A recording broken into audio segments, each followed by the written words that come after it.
Je vingers altijd jeuken als het om moestuin gaat. Binnen een maand allemaal rood. Even naar de voorraadkast van fantastisch en zo simpel. Heel veel mooie rode tomaten. Bonjour!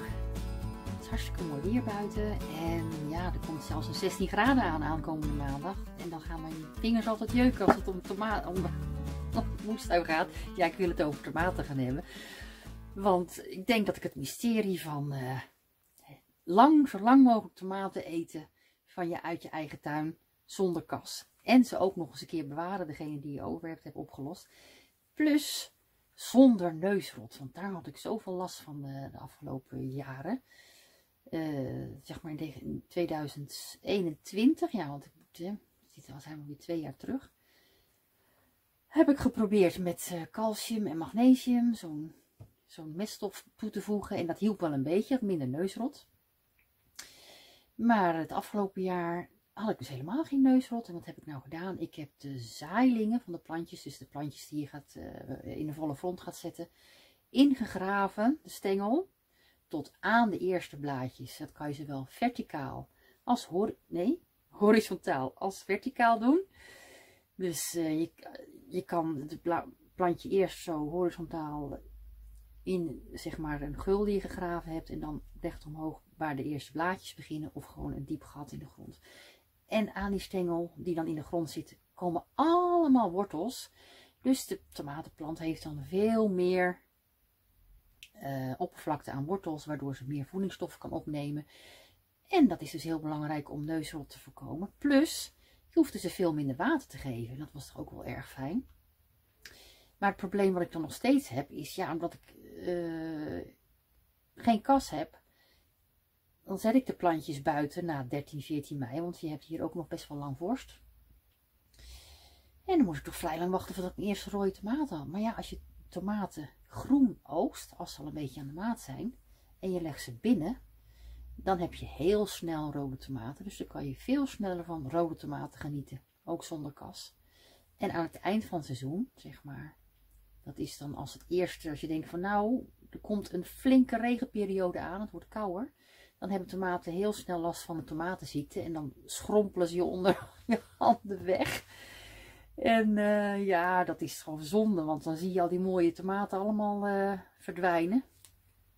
Dus je moet ze voor die regenperiode allemaal oogsten. De meeste zijn dan nog wel groen.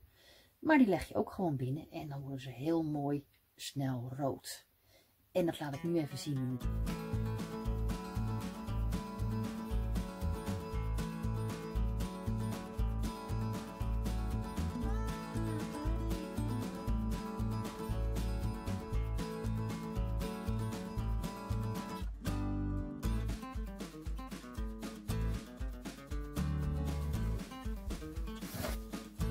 Ideaal toch? Hè?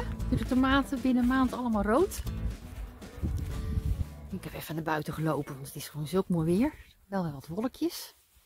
Ik zal even naar de plek lopen waar de tomaten heb gezet vorig jaar.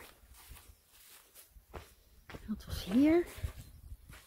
Relatief op elkaar. En ik heb ook stro gebruikt om extra nog een keer de uitdroging te voorkomen. En ik moet zeggen, ik heb in vorige hete zomers moest ik toch wel elke dag gieten. En nu kon het toch wel om de 2-3 dagen was voldoende. En ik had ze ook in de pot gezet.